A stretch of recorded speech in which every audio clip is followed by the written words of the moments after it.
Hey everyone, this is going to be a video about Mistsmall. This is my 18 card version of Mistfall, and I wanted to do a rules video because it does try to kind of replicate the weight of the bigger game Mistfall, and it's probably going to be a little bit tricky to learn. There's a few things that I do that are kind of hard to wrap your head around just because you're used to words like discarded, meaning putting things in a discard pile, and I sort of turn that on its head in order to make the 18 card version work. And so instead of just explaining that in a rule book, which I do have out there, I do have a rule set out there for Mistsmall, but I thought a video would go pretty good. My goal for this first video is just to gear it towards people who either have learned through whatever reading the rule book or watching videos, learned how to play Mistfall, or already own the game or have played the game and are familiar with the rule set. So that's where I want to start. I think I'll probably get ambitious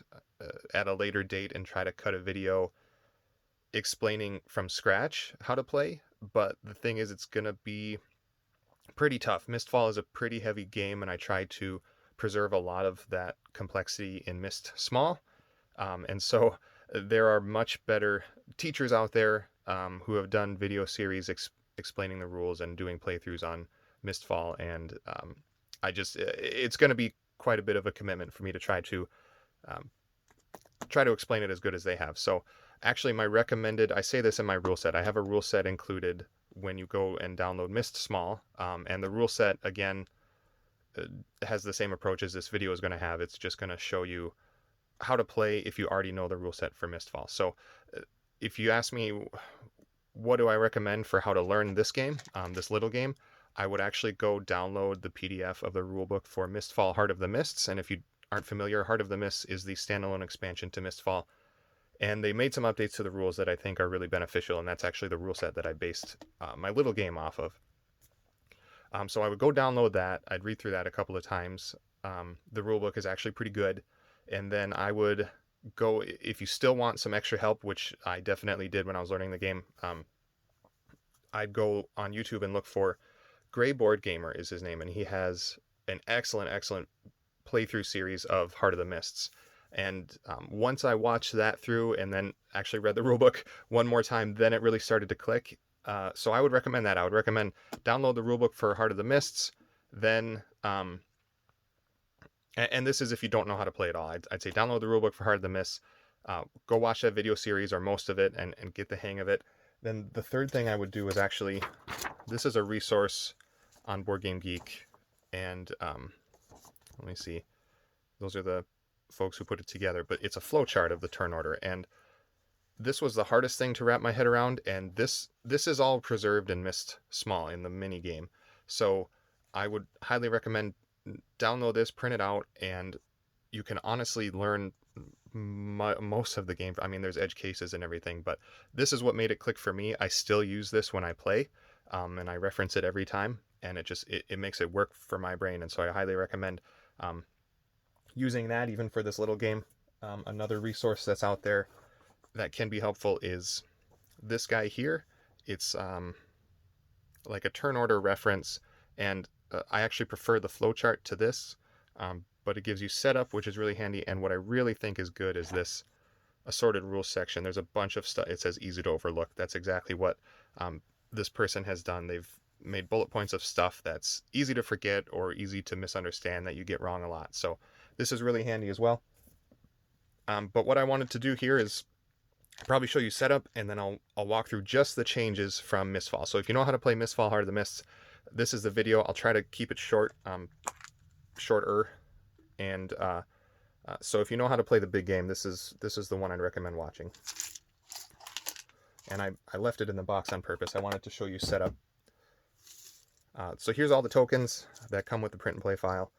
I made them a little thicker, just so they felt a little more tokeny. So I'll push those to the side, and I think I'll be doing really good if I can actually fit all of this in frame. I'll just do a quick setup here. So here's your character card, or your hero charter.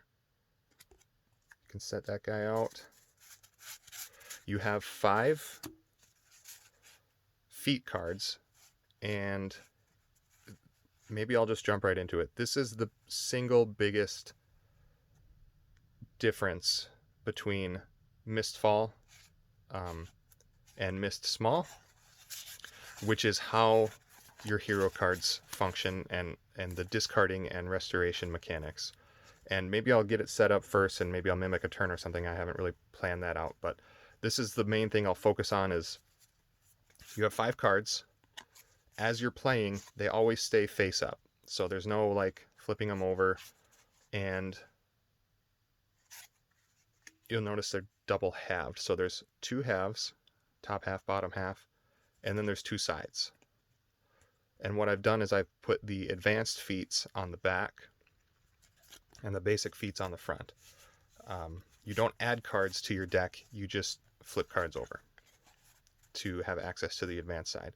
And once you upgrade it, it stays on that side and it stays face up, and you interact with it that way.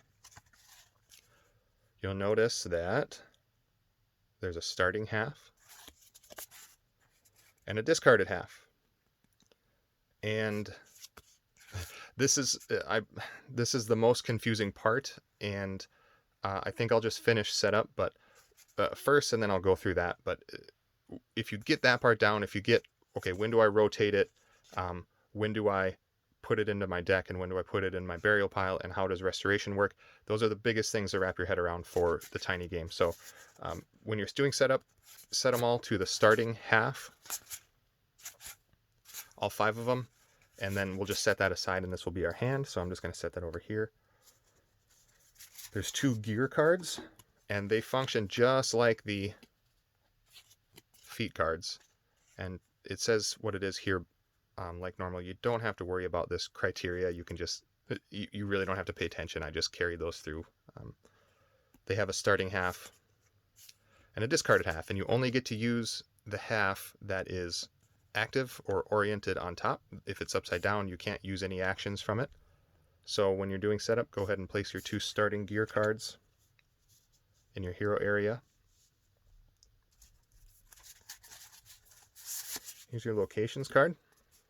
8 locations.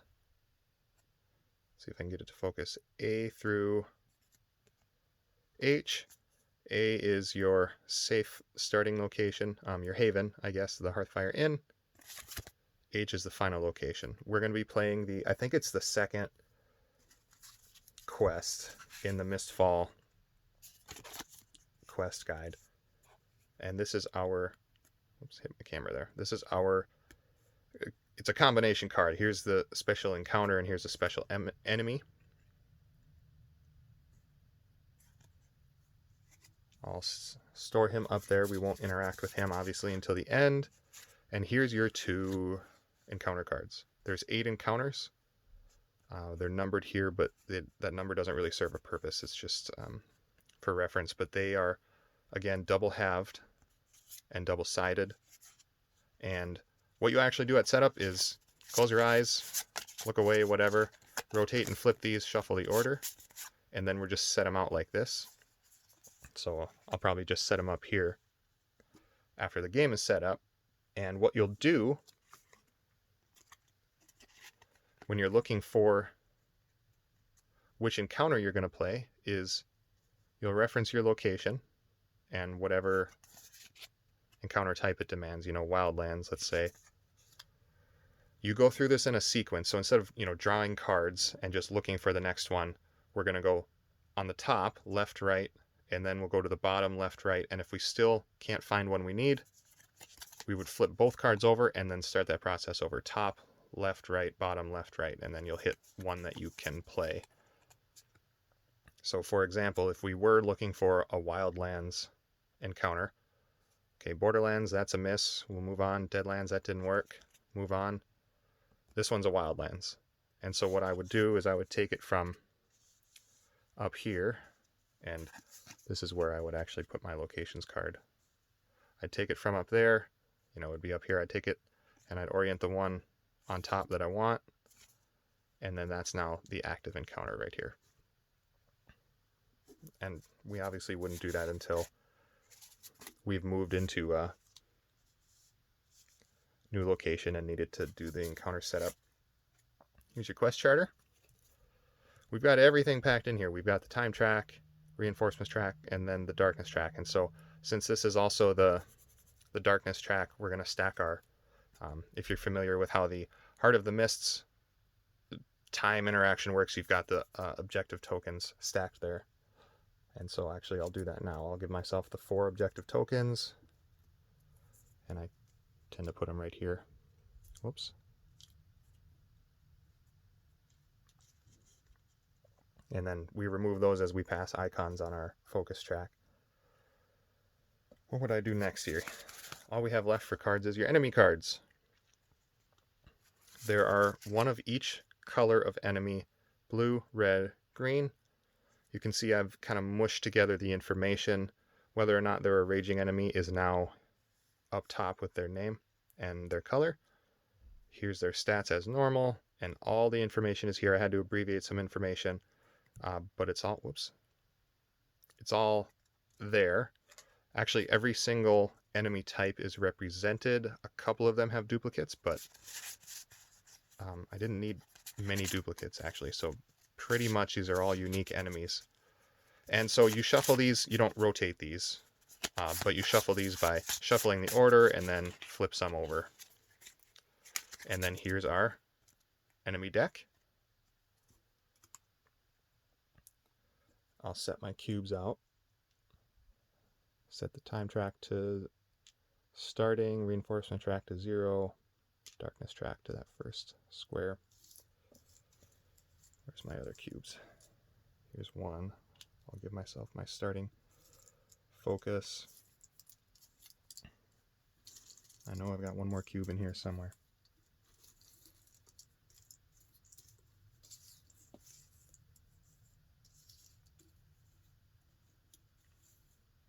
Okay, my other cube is apparently missing, and that's important. So, I mean, we're not playing through here, but I need that down here. So we'll just remember where that's at. I'll have to go find that later. Then you set up your tiles, or I call them location tokens in the rulebook. And these have the letters A through H on them. Can I get it to focus? There we go. And so what I would do is, per the quest rules setup, I would take the H location, which is our final location, and our A location, which is our starting location. I'd flip the rest over and mix them up, and then I would set up my kind of map here.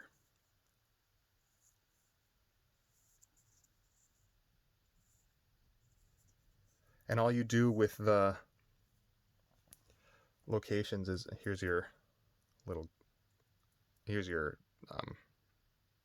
token to help you remember where you are. So I put him there. You can put a wound token on it just like normal when you go into a perilous location. If you are interested in, like if you want to make it into a standee, I made a little bit bigger one if you have like the little plastic base. And then I tend to just leave my tokens in one big kind of token pool over here. And that's setup. Obviously I had to steal my cube from up there, but this would be completed setup for me. And now I just want to get to the things that are different. There's not that many things that are different. I've kind of talked through some of it. For one, for enemies, I don't quite have enough room here, so hopefully it'll work, but you only are facing the enemy of the appropriate color. So if let's say my encounter called for 3 green enemies, I would just set out, I draw from the top, leave them face up, and I've got my 3 green enemies set out, and I just ignore these guys, and I'm facing these guys. And if I had more room, I would be able to distinguish between my quest area up here. It's a little harder because the cards are vertical, so you need more vertical room, but then they would come down and be in my quest area. As you discard or disperse or eliminate enemies, they get flipped over. So let's say, let's say they all came down and I ended up defeating this guy. you flip over the card and you put it at the bottom of the enemy deck, so he's ready to draw next time. And then, so there's no shuffling the enemy deck. You just flip it over, put it at the bottom, and that cycles that way. If you ever, let's say I'm doing really bad. I have all these in my hero area, and I've got one in my quest area. And I need to actually, say I'm supposed to draw some enemy reinforcements, but I can't. The deck is empty. There's only 5 cards. So what you have to do then is you have to interact with one mechanical change I made in the game, and that is this track right here. This is Vitality. Think of it as your reserve tank of health. You don't have as many cards in Mistsmall. You've got 5 cards. It feels like more because they're double halved, but when you're taking damage and burying cards, it's not going to go as far. You just simply don't have as much health, and so this is like your reserve tank. On a normal game, you start at 7. If you want to play on Nightmare mode, I have you starting at 5. And if you want to kind of play on an easier mode, I have you start at 10. So you can start that cube wherever you want. And what Vitality does, one thing that it does is it's your penalty for when you can't draw enemies and you need to. So if I get to the reinforcements phase and I'm supposed to be putting an additional enemy in play, I would, instead of, I can't draw anything, so I reduce Vitality by the number of enemies that I was supposed to put in play that I was not able to put in play. So if I was supposed to draw 2 reinforcements, I automatically have to take 2 hits to my Vitality. The loss condition is actually different in Mistsmall, or just, it's nuanced, but it's different. In the normal game, if you're supposed to bury a card and you can't, if you're supposed to bury a card and you from taking damage and you can't, that's when you lose. But in Mistsmall, the mini game, you actually have one more failsafe. If you're supposed to bury a card and you can't, you have to reduce Vitality if you have it. And when your Vitality gets to 0, then you lose the game. So it really does help to think of it as your reserve tank of HP. Okay, so that's enemies.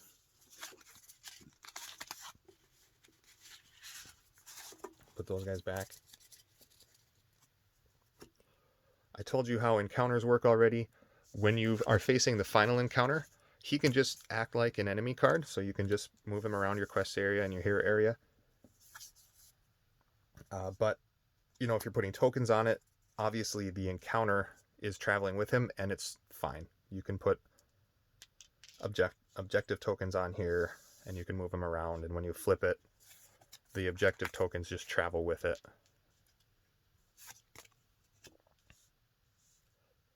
I told you how this card works. Like, let's say I want to relocate to this token here, put my wound out, or my perilous marker, and then so it told me I was on location D. Then I just reference here to see what the location information is. Okay, so on to the hardest part, which is learning how the discarding and the restoration mechanics work with the double-sided and double-halved cards. Maybe what I'll start with is the easier part, which is when I call it upgrading cards. You're not adding cards to your deck when you buy advanced feats or when you get reward gear. Buying advanced feats in terms of when you can do it works just like what you're used to in Mistfall or Heart of the Mists, where anytime during your turn you can pay your resolve and you can buy the feat. The feats are on the back, and so all that it means is when you pay the resolve and you buy it, means you get to flip the card over and you get to keep it on this side. So all of these have an advanced side. It has the cost up in the corner, and the other half doesn't. The discarded half doesn't, but this cost pays obviously for both halves of this side of the card, And you'll notice that the costs are increased a little bit to account for that, because you're basically getting a 2-for-1 deal. You know, I'm getting Led Astray or Lead Astray and Canny Diversion for the price of for one cost. So that's why they're a little bit higher, to balance that out a little bit. And so yeah, like if I'll just look through these. Okay, which one do I want to buy? Okay, I want to buy this one. I get to flip it over, and you know, if it was in my hand, it stays in my hand. If it was in my deck, it stays in my deck. If it was buried, it stays buried. So that's one thing with upgrading your cards or buying advanced feats in this game, is it doesn't automatically go in your hand. So if it was buried, I'm going to move these tiles aside since we know how those work already. If it was buried, yes, you can upgrade it, but it has to stay buried. And when you upgrade feats, it doesn't automatically get rotated to the starting half. If it was discarded, it stays discarded. So let's say, worst case scenario, probably, I really want to upgrade this one, but it's buried and it's on discarded. All that I get to do for paying my resolve is flip it over and leave it where it is. You'll actually notice there's no discard pile, and I'll get to that in a second, but there's just your buried pile over here, your deck over here. That's a little bit different, and then your feats and enemies. I'm getting ahead of myself a little bit, where I want to walk through really quickly. When you complete an encounter successfully and it's time to collect your rewards, this is your option for rewards. These have the reward gear on the back. This functions just like the feats, except when you get done with the encounter, you complete it, you just get to pick one of these cards to flip over, or you can take 2 resolve. So obviously, if after the first encounter, like you're going to be playing through at least 3. So after the first encounter, I grab this one. After the second encounter, I grab this one. The third encounter reward, you just have to take your resolve. Or if you're in a situation where you would just rather have resolve than flip one of these over. So you're a little bit limited in what you get, but I don't know, these reward gear cards are pretty good. I had to make one up because he didn't have enough specific to him. And obviously these are modified to work within the constraints of the mechanics of this little game. So I think the reward gear cards are pretty cool. Okay, so back to what I kept alluding to and kept preventing myself from talking about. Discarding. There's no discard pile. I already kind of revealed that spoiler. But there's still discarding in the game. So if I play a card from my hand, for example, say I want to play this guy. Everyone say my focus is up there, and I want to play this guy. Normally, the quote-unquote cost to play this card is you play it from your hand, which means you would normally, in the big game, you just put it in your discard pile, and you have played it, and that's the only cost. Okay, so if it's a starting card in Mistsmall, in the little game here, when you discard a card, there's no discard pile. You rotate it to discarded, and then you put it at the bottom of your deck. Obviously, you don't start the game with a deck. All your cards are here or in your hand, because there's only 5 here. So you'll be starting your deck pretty much, I mean, almost every turn. I want to play this card. I rotate it to discarded, and it goes bottom of my deck. And it's gone for this turn. I can't play it anymore. Let's say, I mean, even if it was the defense phase and I wanted to use this as a reflex, same kind of thing. Obviously I have the focus cost here too.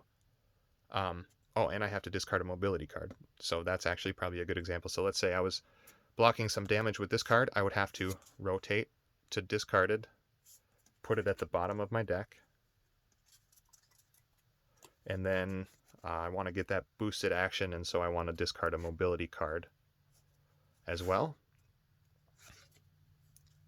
So I would put it to discarded, put it at the bottom of my deck. What's really trippy is when you get to the end of your hero turn, and you have, let's say we've discarded a couple of cards, even 3 cards. This is what I've got left in my hand, and then it's time to draw back up to 5. these just come back and they stay oriented with the discarded half on top. So now going into the defense phase, and as I go around the phases and I get back around to my hero turn, this is what I got to work with. I have my 2 starting cards left, if I can get it to focus, and I have 3 discarded cards to work with. Now these are actually available to be played. So it's not the end of the world when you discard cards. You draw them back up, and these are available for me to play. So this is my hand of cards, except I've got the other half of the card available to me for these discarded ones. But then you have to ask, what the heck happens if you need to discard a card that's in a discarded state already? So let's do an example of that. I guess it doesn't matter which card, but let's just say I want to do this action, and it's on the discarded half. When you discard a discarded card, you rotate it to starting, and you put it in your, at the bottom, or I guess it doesn't matter, you just put it in your buried pile. Okay, so that's it. If you can wrap your head around that, that's the biggest challenge of figuring out the differences for this game. If I want to play a starting card and I have to discard it, I rotate it to discarded, put it at the bottom of my deck. If I want to play a discarded card and I have to discard it, I rotate it to starting and I put it in my buried pile. This is laid out in my rule set, and so I don't know if you'll need just that as a reference printed out next to you, but that's the biggest difference and the hardest thing to wrap your head around, just because of the discarded words and not having a discarded pile, and it just feels weird.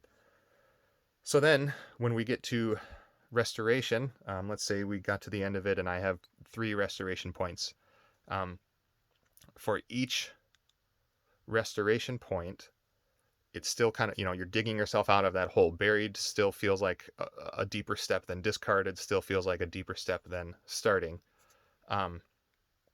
You have a number of different things that you can do for restoration now. You can, well, and this really isn't that hard. For 1 restoration point, you can take any card from your buried pile and put it to the bottom of your deck, but no matter what state the card was in your buried pile, if it was on starting or if it was on discarded, it remains in that state. So you can take any card from your buried pile for 1 restoration point, put it at the bottom of your deck, but you have to make sure it stays, like, if it was on discarded in your buried pile, you don't get to rotate it to starting. You have to keep it on discarded when you put it at the bottom of your deck. Then it takes another restoration point if you want to rotate a card from discarded to starting. And you can do that with any card. You can do that with cards in your deck, in your hand. You can restore gear cards. So say this one was on discarded, I could spend a restoration point to rotate it back to starting. I'm trying to think. That's about it for restoration. So you can use a point to take it from discarded or buried pile to the bottom of your deck, keep it oriented the same way, don't rotate anything. Or wherever the card is, if it's in my hand or my deck or whatever, you can spend a restoration point to rotate 1 discarded card to starting, and you leave it where it is. So if it was in your hand, and I want to restore this one, okay, that was 1 restoration point. Or if it was in my deck, I can rotate it. Or if it was here, I rotate it and I leave it where it was. Okay, that's not so bad, right? That's the most difficult part to wrap your head around. Now, taking damage is the final thing that's a little bit, that's different, that you just have to learn and remember. Normally, taking damage, you just have to bury a card. For every point of damage that you can't cancel or block, you would have to bury a card. You actually have 3 choices instead of 1 choice. So that's one of the choices when you're taking damage. So let's say this guy wants to do 2 damage to me. I can just bury 2 cards. Burying a card when you're taking damage, you always rotate it to discarded or leave it undiscarded and then put it in your buried pile. And you can do that with cards from your deck, you can do that with cards from your hand. So let's say I'm supposed to take 2 damage. I would rotate 2 cards to the discarded half. If I can get it to focus, and put it in my buried pile. If one of these was on discarded already, that's a little bit better deal for burying cards. So I would actually probably take that deal if I needed to bury a card. I'd probably go find a discarded card if I had one, because it's one less step of penalty, if that makes sense. So you leave it on discarded. So I would bury that one. That's one. And then I'd have to rotate one of these or find one in my deck to rotate and bury. So I'd rotate this one to discarded and then discard it, and I've taken my 2 damage. That's one option, is burying cards to take damage. Your second option is discarding 2 starting cards from your hand. So that option is kind of there to make sure that, restoring cards all the way back to starting is actually of benefit to you. Why don't I just make sure all my cards stay undiscarded and not spend that restoration? Well, because it opens up your options for when you have to take damage is one of the reasons. And you just might want the card effect as well. But so instead of, say I have to take 2 damage, how about this? So this is my game state. I have to take 2 damage.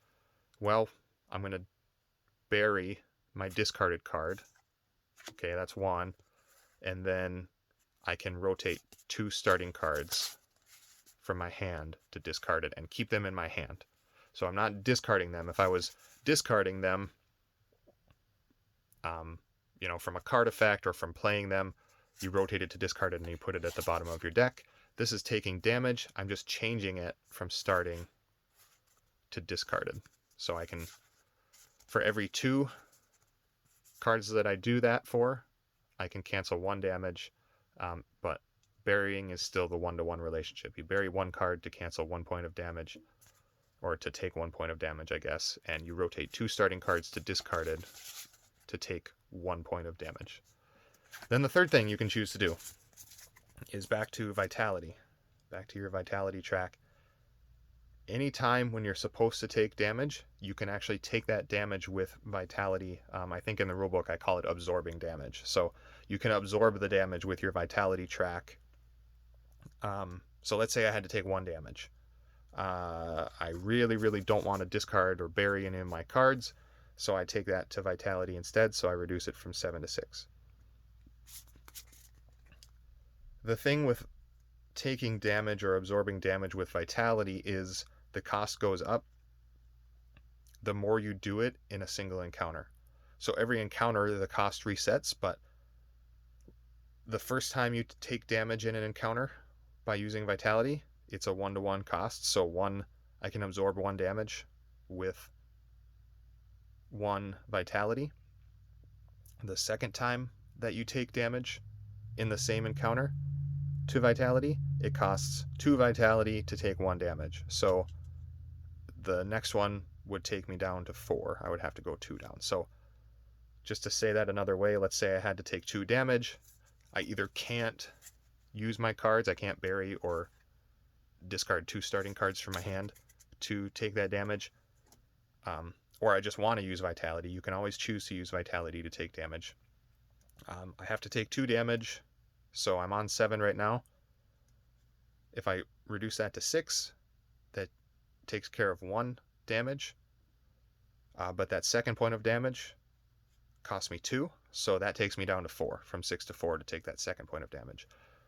And that cost continues to scale up incrementally for every single damage that you want to take in that encounter. So let's say this was 3 damage that I had to take. I'm not sure that would be wise to take it all to vitality, but let's say I just have to. Let's say, it's like the final encounter. 7 to 6 takes that first point of damage. 6 to 4 takes care of that second point of damage. And then 4, 3, 2, 1, so 3 takes that third point of damage. And this cost escalation it counts for the duration of the encounter. So let's say this hero turn, I use Vitality to take 1 point of damage, and let's say we go through every other phase, and then it's back to my hero turn, or sorry, it would have been the defense phase that I took the damage. So this defense phase, I reduce it from 7 to 6 to take 1 point of damage, and that was all the damage I had to take. Well, we go back around the phases, and then let's say I have to take another damage to Vitality. It's not a new encounter yet, so that one's going to cost 2. But then the next encounter, it resets. Your Vitality doesn't reset, but the cost resets. So the next encounter, the first point of damage I take just cost me 1.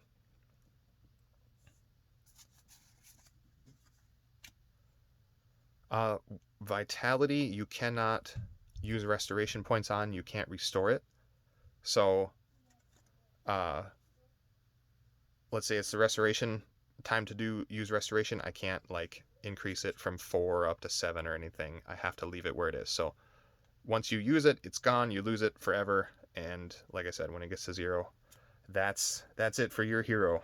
Let me think what else. You do have I think that's it for these mechanics.